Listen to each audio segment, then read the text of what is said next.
For all of us here at News Center 4, I'm Ron Burgundy. You stay classy, San Diego.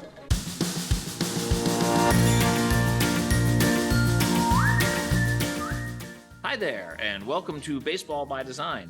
I am SportsLogos.net minor league baseball correspondent Paul Caputo, broadcasting live for the first time ever on this podcast from the studios of Brandiose in San Diego, California. I'm here with Jason Klein, who you've heard many times on this podcast, and Casey White, who is in the other room working on deadlines.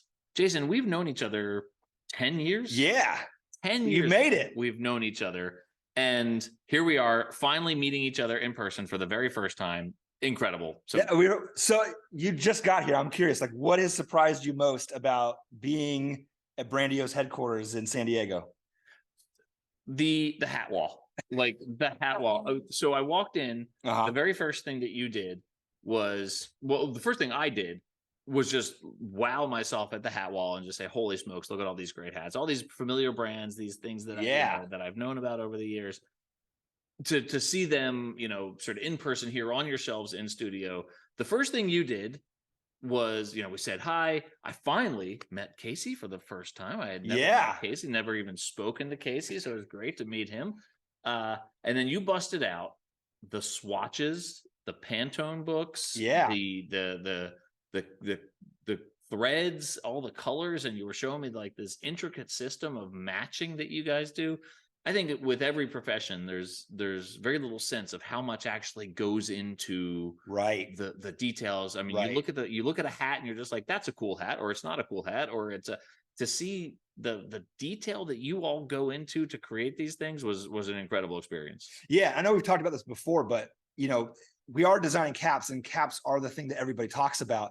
But embroidery is definitely it's the least forgiving, and it's the most visible, and it is got the greatest limitations. So much of the process, specifically in terms of color, begins with, okay, what are our new era limitations? Like, what can we do? What sort of fabrics, kind of threads do we have accessibility to? So as much as, you hear about Pantone colors and you hear about uniform colors, we really start with new era. And I walked you through that process of, starting with what fabrics are available for on field, and then what threads are available for on field, and then using that to work backwards into developing some sort of color scheme that tells the story of the community, that's iconic, and that ultimately people will probably want to buy.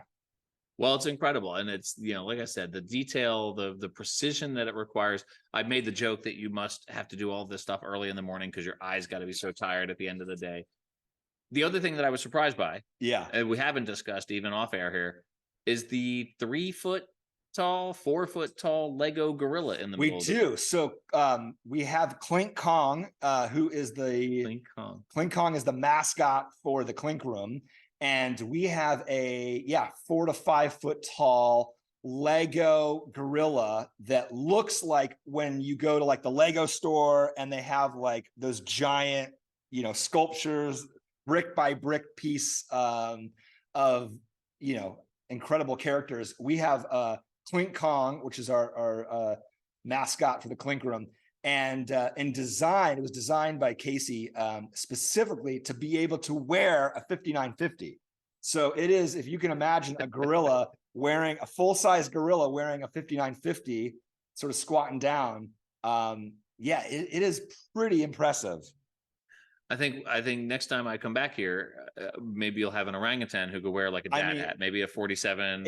We will definitely let the baseball gods know that you are interested in pushing the dad hat movement. Well, what a huge thrill for me to actually be here in the studio, right? I mean, we've talked about this a long time. We had a couple of near misses when we were trying to connect. I know that Chris Creamer has been out to San Diego for some events, and you got to meet him, but to finally be here and to see all of this in person is such a thrill. I have to mention too that the San Diego airport is mere moments away from here. I mean, we're mere moments and near death. We are at the end of the runway of San Diego International Airport. So if you've ever left San Diego by airplane, you've flown over the studio, and we always joke that if a plane failed to take off the ground, that would be the end of Brandiose. There'd be a lot of other minor league baseball designers out there who have a lot more very work quickly, very quickly. Yes. This neighborhood is called Liberty Station. Liberty Station. Yeah, so we are here in the old Naval Training Center for Pacific Fleet. It was built around the 1920s, and if you have a grandfather or maybe a parent or relative that was in the Navy and on the Pacific coast, they likely passed through here and got their initial training. So it's the old Naval Training Center in San Diego. And late 2000s, it got turned into a commercial district. So we have an arts district. We've got theater. We've got, a Trader Joe's, a grocery store. Stone Brewing is got their largest, I think they said it's the largest restaurant by footprint in San Diego. Stone Brewing is right, literally what? I mean, you could throw a rock from Brandiose. Yeah. Well, and full disclosure, I'm in San Diego for a retirement event for a colleague of mine. I'm speaking at a retirement event. I looked it up. I looked up your address. I looked up the address where this event is happening, and it's like less than a quarter mile away. I mean, it was ridiculous how fortuitous this was. We could throw a rock. We really could throw a rock. Yes. So I can't say that we haven't had some liquid creativity moments across the street at Stone, and then followed ourselves back to the studio to let loose on the drawing board. Looking at the hat wall over here, I find myself wondering, like, which of these logos was the result of a couple of, I don't know, peanut butter porters or something. I mean, or the Vinieros. I'm looking at the Vinieros. The Tri-City Dust Devils. Could be some Pinot. They're also, I mean, gosh, or the oh man, I keep on looking at it. I can't think of the name. Upper right here, with from Louisville, the drink, the mint juleps. The mint juleps, yes, probably was inspired by some late nights at Stone. Yeah. There's a lot of wacky things up there that could have been liquid generated. Absolutely see it. So how come San Diego? What landed you in San Diego? Born and raised. Oh, so Casey and I have been best friends since kindergarten. We grew up a block away from each other and met in kindergarten. And we were always like, doing home movies. We did Back to the Future 4. You probably haven't seen that. Back to the Future. It's not on Netflix yet. Come on, that's not a real thing. It was a real thing back in the day, where Marty and Doc went back to the caveman days. This isn't real. It is definitely a real thing. Come on, Back to the Future. It was not an approved Steven Spielberg film, but we did that in 5th grade, and we were always like, creating parades on our streets and coming up with we screen printed T-shirts out of our parents' garages and drove our parents nuts. So born and raised here, and just always loved like telling stories and the idea of storytelling, and so we're back at home. Amazing. So I'm sitting here and I'm looking at this wall. Obviously, there's bins all over here. There's so many more brands that you've worked on than the ones that we're just sitting here looking at right now. Yeah. When you look at all of these, do you just recall the story right away? Could you just speak extemporaneously on any one of these brands?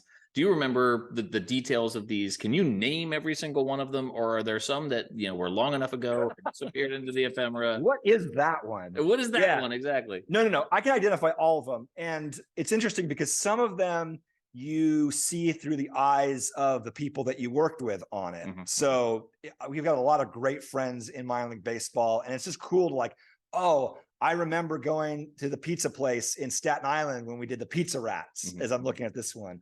Or our friends in Reading, Scott Hunsinger is a great friend of ours, and we spent years in Reading, just palling around town, went to his house. Scott is, he's the GM, and he's got a actual like legitimate urinal in his basement. And whenever I think about that, he's got it's like a legitimate. I remember going, we were hanging out at his house and there was a urinal in his basement, and how amazing that was for me as a young kid. So, going to Jacksonville, or trying to come up with a cap that everybody wanted to wear to the Kentucky Derby. Yeah. And, design the mint julep and the colors and specific, so that's more project oriented where you're thinking about, like what was the strategy, what we were trying to achieve. So yeah, it's the people, it's the mission, what the vision was, what we were trying to get across. And then obviously success, I mean, you go the trash pandas, the chihuahuas, the iron pigs, the sod poodles and the flying squirrels and Hartford yard goats. So yeah, I mean, you just sort of look at them all for different stories and different meaning. I'm enjoying that as we're sitting here having this conversation, we're both just staring at the hat wall, right? Yeah, We're just looking at logo to logo to logo. One of the things that I'm sort of struck by, and I love that here goes the airplane. I'm reminded of the movie Blues Brothers when they were moving into the apartment. Right. And one of them asked the other how often the train goes by. Yeah. And the other said, so often you don't even notice. That's us. I'm not there yet with these airplanes. That's us. And if it was, we're super casual. If this was like a, like if it was a, if we weren't having the casual conversation we have, I would stop you and I'd say, Paul, we gotta wait. Airplane going by. But I feel like it adds more to the authenticity I think it does. of what it feels like to be at the studio. I've had conversations in bakeries. I've had conversations on road trips. Yeah. I've had conversations at ball games. So this is all part of the ambiance here. So as I'm sitting here looking at the hat wall, and we spend a certain amount of time talking about the hat wall when I first came in and looking at the embroidery and the colors and that sort of thing. But the overall sort of visual aesthetic, I think the thing that would surprise people is that, yes, I mean, there's a certain vernacular that people associate with Brandiose. There's a lot on that hat wall that doesn't fit into that vernacular, right? Like it's a wide range of design styles that are up here. I will admit, and I feel like I have a pretty good sense for, which brands are yours and which brands are created by other designers. I came in and I saw the sideways trident of the Everett Aqua socks. Yeah. I had no idea that was you guys. Yeah. Was such a simple and elegant design, such a clever twist on the Mariners trident for a Mariners affiliate. No idea that was you guys. I had no idea that you guys worked with Everett. Yeah. I think, one of the things is that the logos that get the most attention are a certain kind of logo. So for what we've talked before, statistically, letter logos don't sell. Yeah. They don't get a ton of attention. They don't sell. And a lot of that has to do with how the logo relates to the buyer. So for example, if you're from Worcester and you see the W and you know that there's a hidden heart in the W that represents the heart of the Commonwealth, that means something to you. But if you're here in San Diego and you just see a W on a hat, you might not see the heart. And it's like, that W doesn't mean anything to you. But boy, you see a cheesesteak on a hat and you're going to think to yourself, wow, like that's a cheesesteak, or what kind of sandwich that is. So certain logos definitely get more talked about just because of they're that minor league approach. Yeah. And that's why maybe the trident sideways E for Everett, it's a spoof on the old Mariners M. It just doesn't, it's just part of a different conversation. Absolutely. Yeah. That's Woo Sox W there. If you're interested, you can check out episode 27 of Baseball by Design. Wow, you're really off the cuff, Paul. Jason, I just had that right off the top of my head. June 7, 2022. Yeah. Wow. Yeah, exactly. So, well, I mean, I think that's such a fascinating part of that conversation. Like I said, I used the term visual vernacular. How do you keep it? You've been doing this for, we talked about, your earliest work. One of your earliest logos was the Tulsa Drillers. I don't think it was the first though, right? The first was Clearwater. No. The West Tennessee Diamond Jacks. The Diamond Jacks was our very first project. And what year was that? This was 2002, maybe. Okay. All right. Yeah. So more than 2 decades. Yeah. When you approach a new project for a new brand, how do you keep a fresh perspective after doing this for 20 years? I don't know that we really think about trying to make an aesthetic statement. I think it's more of, okay, what is the story that we're trying to tell? Yeah. What are the icons that are going to be the characters or represent that story? When we talk about colors, we've talked before. Chihuahuas are brown and they're also tan and they're also gray. But if you think about a Chihuahua and you need something to read quickly, a Chihuahua is tan. So you're like, okay, well, they're going to be the Chihuahuas. We probably need a quick read. So therefore it's going to need a tan Chihuahua. So a lot of it really, or a shrimp is pink, Yeah. I mean, you could get into like, well, there's some purple, there's some gray, but you want it to be fun. Yeah. So a lot of it is, what is the character or what is the story and how we're going to tell the story. We absolutely think about doing a twist on it. Like, is there an Easter egg? So Smiley, the alternate logo for the Woo Sox, I don't know why I just have Woo Sox in front of me. Yeah. Is in a Ted Williams swinging pose, and most people would not know that. But there's definitely like Easter egg, which is he's in a Ted Williams bat swing, and that's obviously a reference to the Red Sox. And so you do try to like ask yourself, once all right, we have a smiley face. The smiley face was invented in Worcester. What are we gonna do? How do we do smiley face and Red Sox? It's like, well, why don't you put Red Sox on a smiley face? Like, okay, now what's it doing? It's like, oh, it's swinging. Like, okay, that's where you start to get a little more like, well, how do we do this differently? Well, what if we did like a famous player pose? Okay, or stance. Who's it gonna be? Ted Williams. So there's that kind of conversation that happens well after what you're working with. For the listener, it's important to note that Jason is gesticulating wildly as he's talking here. This is the hand motions, the batting stances, the gesturing at the hats. Yeah, it's a big part of the conversation. When someone comes to the studio, first of all, the fact that you just existed on Google, I don't want to be airing your laundry here, but hey, Paul, We're a secret underground design studio. It was super easy to locate you and to realize that this was, right across the street, essentially, from where I'm going to be later tonight. Do you have folks just stop by? Do people just come by because they found you on Google? Very rarely. Oh, yeah? Yeah. Okay. Very rarely. Like once every 2 years. Oh, yeah? Okay. Yeah. All right. So when I knocked on the door with I had my wiffle bat with a bandana tied around the end. We knew it was you. We knew it was you. We knew you were coming. We had some idea of who we were looking at.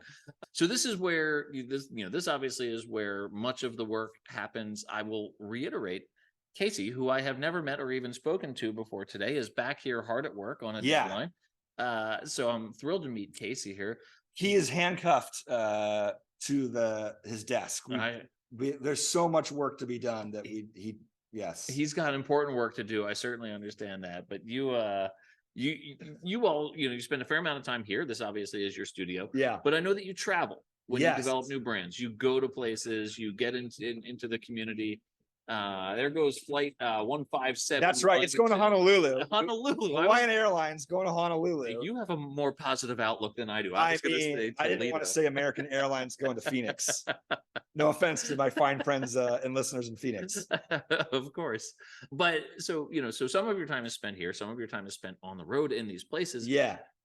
Do you have, and you'll never hear me ask you, do you have a favorite logo that you've created?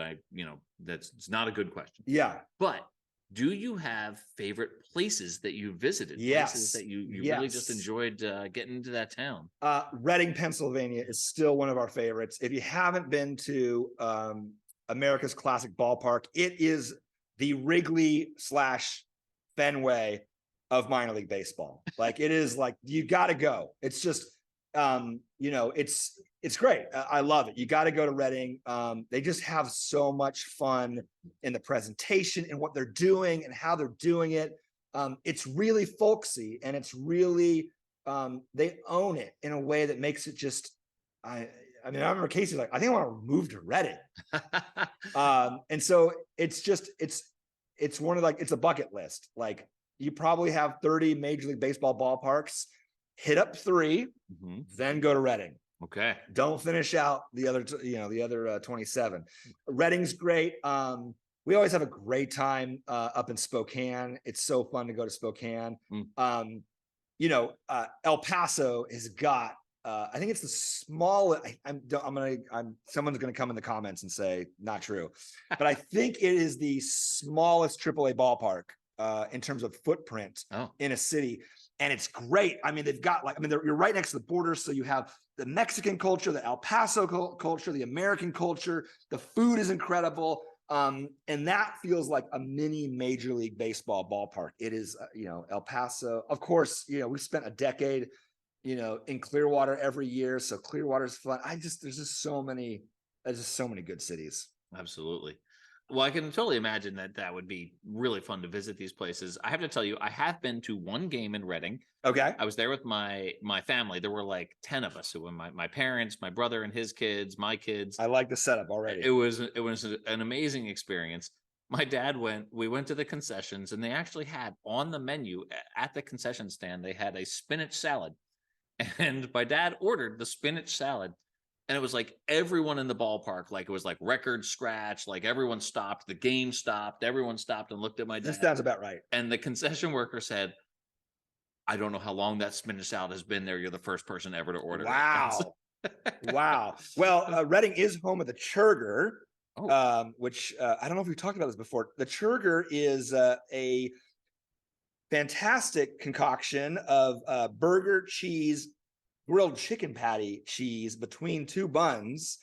And I don't know if they sell a lot of those either, but it's in the other direction. But the Churger is it's home of the Churger. And if you've never had a Churger, you have to go to Reading and have a Churger. Now I got to go back to Reading. Yeah. I'll absolutely do that.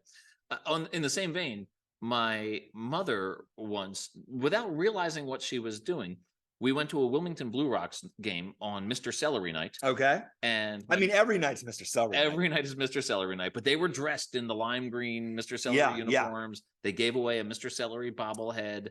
And so we went to the game there. My mother, not wanting to eat stadium food, brought in, no joke, without realizing what she was doing, brought in celery and was sitting there eating celery. We call her a stalker.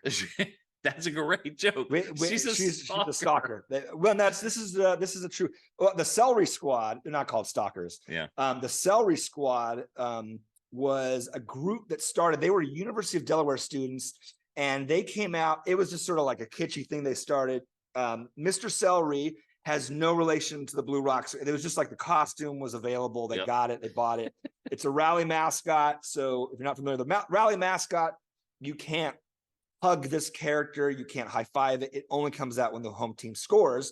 So this group of University of Delaware students call themselves the Celery Squad. They got like green wigs, got self-made T-shirts, had a banner, and they brought their own celery in. And they would, when there's a player on third, they would keep like beating the celery together, like thunder sticks. Amazing. They might have invented the thunder stick. They invented this single-handedly, but this is a thing. The way it was explained to me was that Mr. Celery came out to celebrate when they scored a run. I mean, that sounds like a press release idea. I'm sure. Which I'm giving full credit to. It's a great idea, but and I understand that the inspiration for Mr. Celery came from, and you'll probably remember the name, when the general manager at the time went to the California League All-Star game. Yes. Chris Kemple, who I interviewed for the Sports Logos article on this. I'm glad you remembered that name. I could not conjure that name, so I'm glad you did.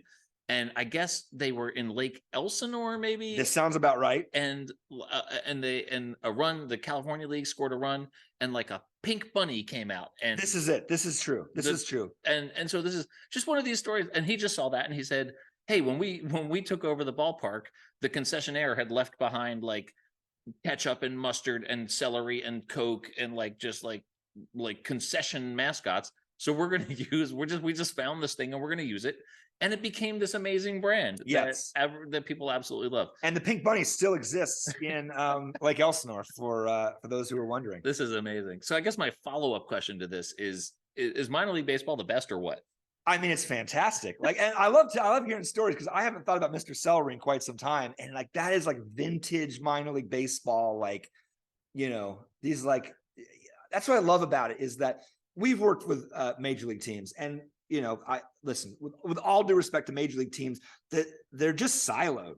There's like the promotions group, and then there's the sales group, and then there's game entertainment, and there's not the sort of dialogue that happens when you have a minor league team where it's like 5 people, one person does all those jobs, and somebody has a wild idea at lunch on Monday, it's happening Tuesday. Whereas the major league, it's like, well, we got to go to legal. We got to see if this is like, is anybody else doing this? And like, is there a lawsuit that's going to happen? And, we got to go through all these steps. And minor league baseball is so great in that they're like, let's just try it. And if it fails on Tuesday, we won't do it Wednesday. And if it happens to be great on Tuesday, you're going to see it for the rest of the week. Amazing. Yeah, it truly is.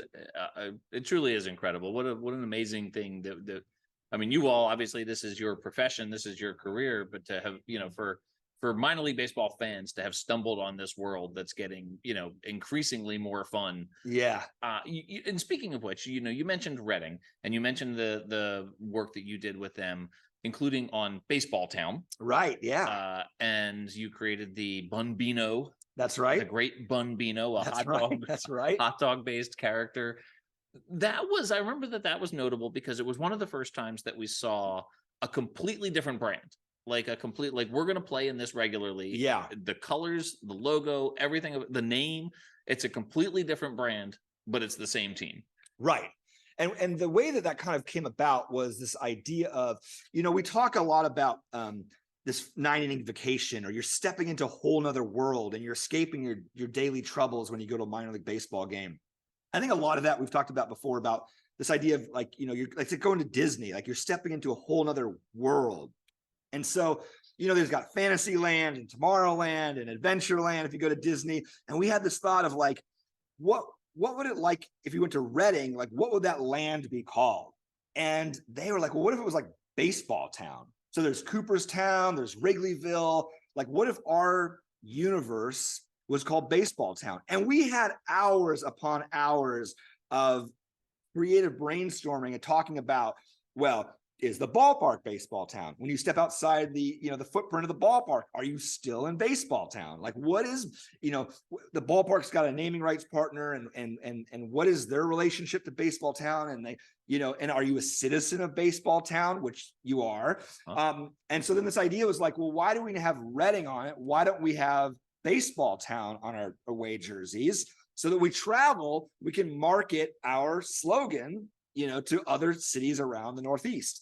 And then it became this like, well, if we're going to sponsor youth baseball teams in Reading, well, should they be the Reading Phillies? No, they're they're citizens of Baseball Town. They should represent Baseball Town. And then, I was like, well, we need a mascot for Baseball Town. And the Bambino came, and, it's a hot dog for baseball. And then, hot dogs and mustard. And now everything's going to be written out of mustard. And that's kind of how it went.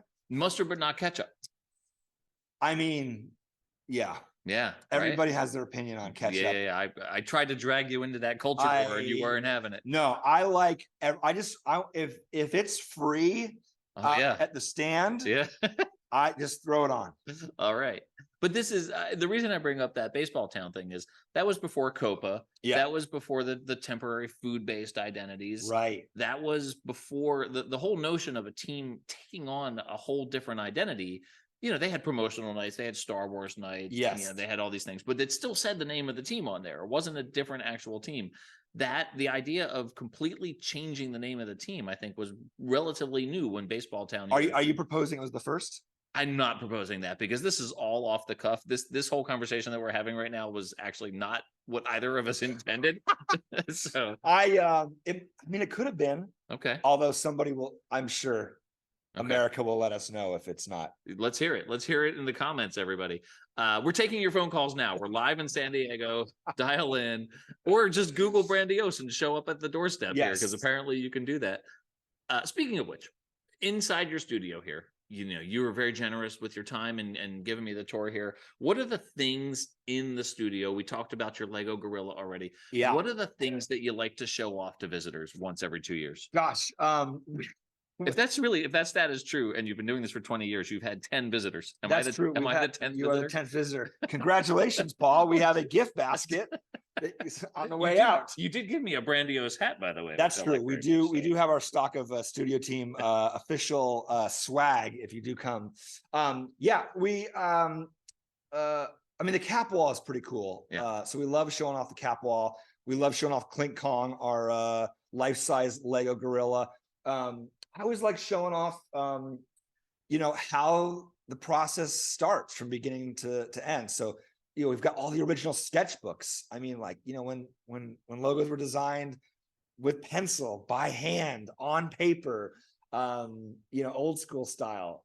Casey still designs old school style, which is, I love it. The craftsmanship that goes into something. It starts, in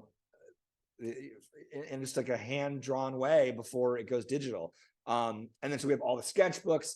It's cool to talk about and to see how thread and fabrics get factored in, and the limitations. And so there's, and there's production limitations, and then there's marketing and what's going to sell. And then also, there's all kinds of fun stuff here. Yeah, absolutely. I've speaking of the studio here, do your neighbors know what you do? Do they are they aware that there's minor league baseball graphic design royalty here in the neighborhood? I don't know that they know. We do have frosted windows. Yeah. Because the nature of our work is we just can't have looky-loos. Well, yeah, we don't want to scoop what's going on. So if we're working on a brand that is yet to be unveiled, you just can't. You got to keep that under wraps. So I do not know. Okay. I do not know. I mean, I got to believe that someone's Googled us. Well, clearly it's right there. It is very cryptic. Yeah, of what's going on inside of here. I did take a picture. My plan was to take a picture of myself. I'm sorry, the FedEx guy. The FedEx guy knows what you do. We do. He knows. You must get a lot of boxes of hats in the mail, I would think. We do. The FedEx guy, UPS guy, and the Spark Blitz water person who brings the water and knows what we do. Okay. All right. They because they come in and they see the hats, I'll bet. That's right. Okay. All right. Well, this has been such a fascinating look. I'm so thrilled to have gotten to see the studio and to hear the airplanes that go over every 30 seconds. I mean, who knew that the brands that you were creating could very well, or not only the result of, maybe liquid inspiration, but a touch of jet fuel. Of jet fuel that maybe drops from the sky. The sort of brain rattling nature. It is. I mean, some people have pixie dust. We have jet fuel. You have jet fuel. You've got the teeth rattling sound of the planes going overhead, and then just to take the edge off, you've got this brewery right down the street here. So it's, what an environment! I certainly was not expecting that when I showed up here. Jason, thank you so much. Yeah, thanks so much for coming. I'm gonna try something here. Yeah, let's do it. And if it doesn't work, we'll cut it out. Okay. But we've never had Casey on the podcast before. Casey has never said word one on my podcast. I've never spoken to Casey for a sports logos article. Are you asking me to unshackle his handcuffs? He doesn't even have to leave his desk about 15. But if we could get Casey to just yell, "Hey guys," from way over there in the corner. I mean, I'll spend 15 minutes over there, but I'll just do a hey guys. You want to do 15 minutes? I would love to have Casey over here. Absolutely. Would you mind? I thought I was going to get an exclusive hey guys, but I'll get a whole Hold on. All right. Casey, such a pleasure to finally meet you in person, to finally hear your human voice. I'm curious, you do a lot of the work in background. Jason has always been the voice I've spoken to for sports logos or for this podcast. Tell me about your role here in the firm and sort of the nature of the partnership that you guys have. Yeah, I think a few years into Brandiose starting, we realized that we needed some sort of division of labor. And I think we looked at each other and said, you like talking to people more than I do, and I like drawing more than you do. So we'll do that, and that's kind of how it is. So yeah, I've been maybe the primary designer for the last 20 years, and as a designer, as a logo creator, and I've said this to Jason a number of times, creating logos just seems like magic to me, right? Like I have a background in graphic design. It's all layout and composition. It is not illustration. I love type setting. I'm not good at type creating. So like the work that you do seems like magic to me. What are the aspects of graphic design, and in particular, well, would you even call it graphic design, or is it illustration? What are the aspects of logo creation that really speak to you? It's a great question. I mean, minor league baseball is definitely minor league baseball style design is probably more like illustration than regular logo design. And that's really my background too. I mean, I'm a painting major, and figure drawing animals. That's really what I'm most into. I think I heard you guys talking about the Everett Aqua Socks, for instance. Yeah. Those are some of my most favorite designs we do because it pushes us outside of what we normally deliver, but you kind of become a victim of your own success. And similar to the way that, like, when we first started naming the teams these crazy names, we would get a bunch of hate mail. And now I think if we didn't name the team a crazy name, we would get hate mail. Right. And boring. Yeah. And so I think if we started delivering very kind of NFL style cool, which is amazing stuff, right? Nike style logos, I think people wouldn't hire us anymore. Interesting. Yeah. Yeah. Is there a style of design that you would like to explore more? Well, I mean, I like it all. I'm agnostic. Yeah. So I'm a shark. What's the next project? And I just want to solve the problem. And if the solving the problem means doing a character based logo, illustration logo, then great. I just want to be drawing. I don't really. What's your background? What's your interest in typography? I love type. I love letter forms. When I'm out in the world with a camera, like if I see like a rusted old sign or something, or painting on a brick wall, that sort of thing. What's your relationship with typography? Yeah, so I've had the pleasure of designing a few fonts. It is not my strong suit, and thankfully we have some help with that now. But I like some of the ones that I've done. I had a really great typography teacher in art school. His claim to fame was that he hand lettered on glass the scroll for Star Wars. Oh my God. Yeah. That's super cool. Yeah. And then they just turned it on an angle, and that's incredible. Pretty incredible. What right? an incredible thing. Yeah. So he was a great typography teacher and taught me the basics. I think you either are great at that kind of thing. I'm not a technical designer like that. Okay. So for instance, layout design I can't do it. It's like it's so difficult. I'm just not that kind of detail oriented person. So and typography falls in line with that too. So any sort of like real structured font, that's why all of our fonts are sort of fun and See, I equate that, I like page layout and composition and hierarchy. I equate that with like loading the dishwasher, right? Like, just like I want a system and I want organization, and I don't want to be creative about it. And so, but that's where like the creative work that you do, I'm sure. I wonder if you have a more creative approach to loading the dishwasher that might drive me crazy. I was just about to say, I'm not going to let you see how I load my dishwasher. See, I knew it. Jason's on the other side of the room. Jason, how are you at loading a dishwasher? I'm more like you, Paul. There you go. All right. I knew it. This is why you two work well together. You said you had a couple of custom fonts that you had created that you like. Just like I did with Jason, I'm not going to ask you to name your favorite projects, but what are some of the custom typefaces that you created and that you liked, and what did you like about them? Well, one of my favorite ones is the Cincinnati Reds. I mean, it's still that font to me, one of the greatest compliments I think we ever got, that I ever heard about, was some, old Reds fan saying that they were glad they brought the old font back when, it was your new font. A couple of 20-year-old buttheads in San Diego invented it. It must be amazing to see something that you've created out on the field, especially, I mean, I know that the minor league creations are probably more fun from a creative standpoint, but to see the work that you've done out on the major league field has to be a real thrill. Does that still land with you, or do you ever get accustomed to it? No, it's still a thrill. It's still thrilling to see anything.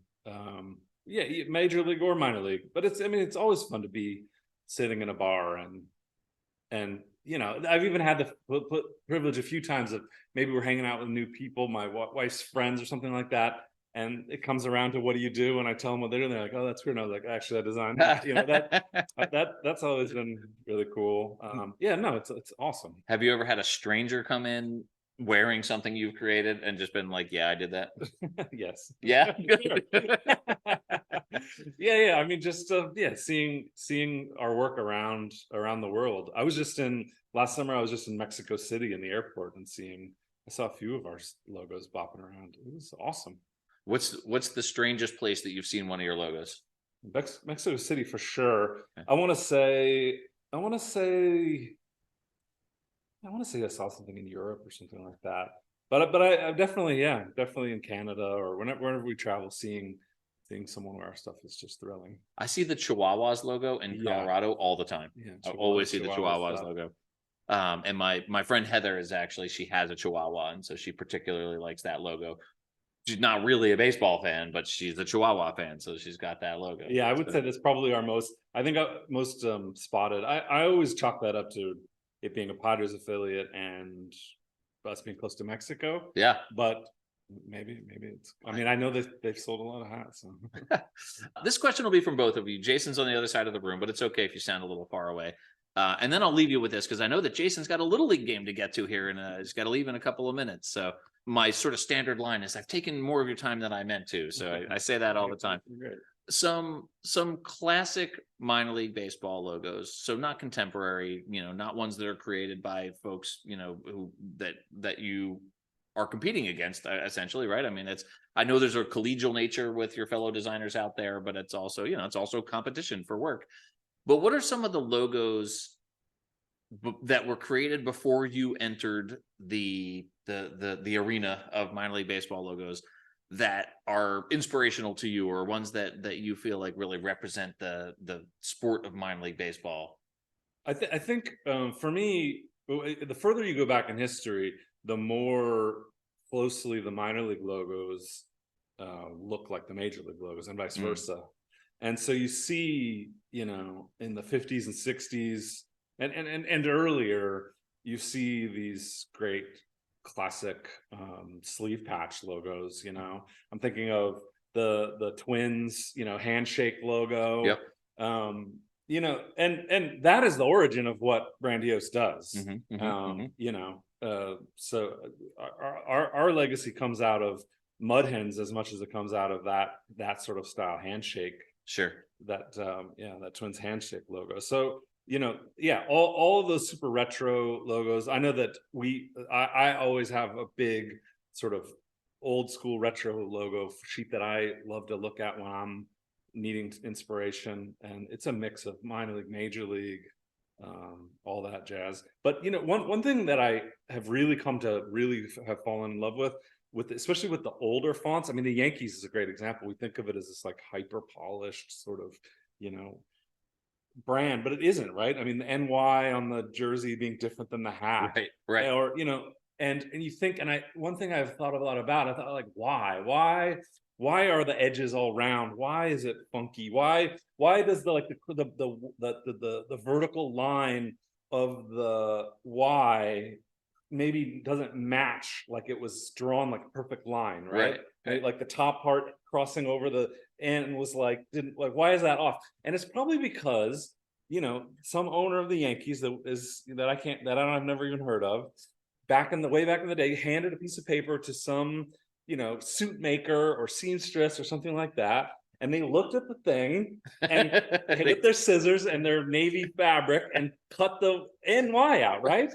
And then by the time it made it to Adobe Illustrator and a style guide and Major League Baseball licensing, it had been traced with scissors, a dozen times. And that to me is like the most exciting stuff about those retro logos. And I would argue that Casey really embraces that in his design. Like we've talked about this a lot, is if it's too polished, too symmetrical, if it's too clean, it's like you kind of like glance over it. Whereas like if there's something that feels a little bit wonky or off, or it's not perfect, it's more interesting. Well, this has been fascinating. This has been so much fun. I'm so glad to have finally gotten to talk to you, Casey. Jason, thank you for inviting me to the studio. This has been an incredible experience for me. And like I said, we intended to have an entirely different conversation. This was fun where this wound up. But thank you both. This has been a ton of fun. Yeah, we should go get some beer and stuff. You know where you can find me there tonight. My flight doesn't take off till 10:30 tonight. So. Awesome. Thank you guys. I really appreciate it. Thank you.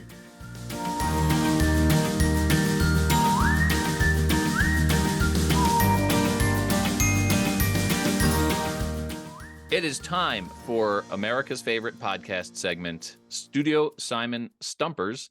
I'm joined right now by noted designer Dan Simon, who brings us Studio Simon Stumpers every single week on this podcast. You might recognize Dan Simon from his recent Media Blitz. He was on the Baseball Bucket List podcast with Anna DiTommaso. He was on the Earned Fun Average podcast with Eric Profit and Johnny Bolin.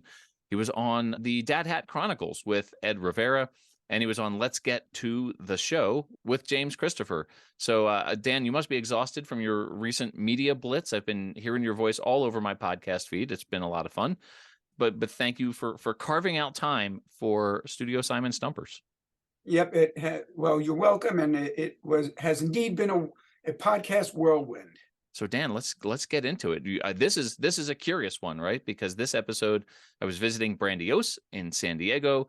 And, you know, that conversation was sort of all over the place. We talked about everything from the San Diego airport to Lego gorillas. Let's see what kind of trivia question do we have about Brandiose or San Diego or airports or Liberty Station? Who knows? What's it going to be? Yeah, this was an interesting one for me because it was not specific to a particular identity. Mm-hmm. However, it was specific to Brandiose, and they have done so much work. I think it's safe to say, no, I don't think it's safe to say, I know it is safe to say that as far as quantity goes, they've done more than I have. Even though I predate them as far as my career versus theirs in longevity, just because I started earlier. And that's actually where I chose to go with this question. Okay. I met the boys from Brandiose at the 2000 for the first time at the 2002 baseball winter meetings in Nashville. I was doing a presentation. I believe they might have been doing a presentation right after mine. Even if they weren't, something technologically went wrong with something. I didn't have an adapter or something like that to hook up my laptop to the projection device that they had there for me. I probably had an adapter, but maybe not the correct one. And they came to the rescue with an adapter for me that allowed me to do my presentation. Otherwise, I would not have been able to present there. Dan, you're making me twitch a little bit because at the association where I work for many, many years, my primary responsibility at our annual conference was basically making sure that laptops were talking to projectors. And there was a period there early on when everyone was using projectors and everyone had a different adapter and it was a different keyboard command on every PC and every Mac had a different dongle to adapt. And so I'm twitching a little bit as you tell this story, but I am glad to know that it worked out and that that you guys teamed up to have your presentation be feasible. Right. So that was 20 years ago, 20 plus. And Brandiose was new on the sports branding landscape at that time, relatively new. Yeah. They now have an additional 20 years under their belt. So new is not a word I would use to describe them. So with all that in mind, today's Studio Simon Stumper asks, what was the first minor league baseball brand identity that Brandiose developed? Was it A, the Clearwater Threshers, B, the West 10 Diamond Jacks, or C, the Lake Erie Crushers?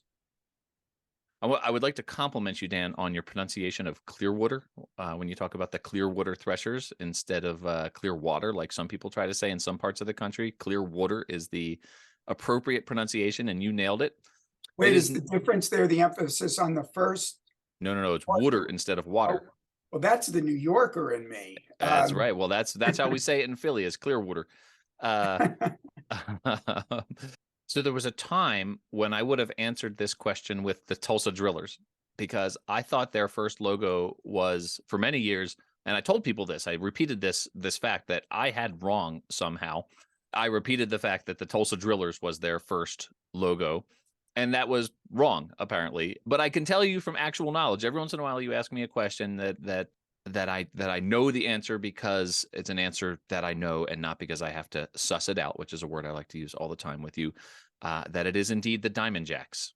And that is correct. I went into this one, as I've said in previous Stumper segments, I'm not looking to stump you, nor am I looking to, put it right on the tee for you and have something you're obviously going to know. But I felt like this one, you had a pretty good chance of knowing. So I felt good about this because, like I've said before, I like when you get them right. Well, and you'll hear it when you listen to this episode, but I actually did have it wrong for many, many years. So if you had asked me this a week ago, I would have gotten it wrong. Well, when I was trying to decide what would be the two wrong answers here, the one that I was going to include and chose not to for various reasons, the one that didn't make the cut was the Tulsa Drillers, because I thought, well, maybe you'd think that is an older one. So you did answer correctly, the West 10 Diamond Jacks. That was, if the information on sportslogos.net, your I don't know if it's quote unquote your parent company, but what would you describe sportslogos.net and your association with it? I'm a contributor to sportslogos.net, and so what are they to you? It's it's like a relationship sometimes. Maybe labeling it is not the best thing. So Chris and I have never had the relationship conversation about me and sportslogos.net. Okay, well, if the information from sportslogos.net is correct, the year information, the West 10 Diamond Jacks is 1998. Okay. So that's quite a while ago. Yeah. Next in chronological order, the Clearwater Threshers, 2004. Okay. And lastly was the Lake Erie Crushers, an independent minor league team, 2009. Now, two of those clubs are no longer using that artwork. The West 10 Diamond Jacks changed their name to the Jackson Generals, an identity I did, and that identity is not being used anymore. That's now the Jackson Rockabillys, which you have featured. Just last week. Okay, right. The Lake Erie Crushers are still called the Crushers, but they went from the baseball player crushing a ball by swinging his bat direction to the wine-themed grape identity they currently have. And the Clearwater Threshers, almost 20 years since their first year as the Threshers. Actually, I think since it was 2004, this would be their 2023 would be their 20th year with their identity, and that one's still going strong. I'd be curious to know, now that you've brought that trivia question in, what was the first brand that Brandiose did after they switched from Plan B branding to Brandiose? I wonder what the first officially Brandiose brand was. I don't know if I'd be able to figure that one out, but them, just call them and they'll tell you right away. I'll text Jason right now. So Dan, thank you so much. I love Studio Simon Stumpers. Can't wait to get back at it next week. Appreciate you and your media blitz and making time on short order for this Studio Simon Stumper. I know that this was a quick turnaround, so thank you for that, and we'll see you next week. It was my pleasure. I'll see you then.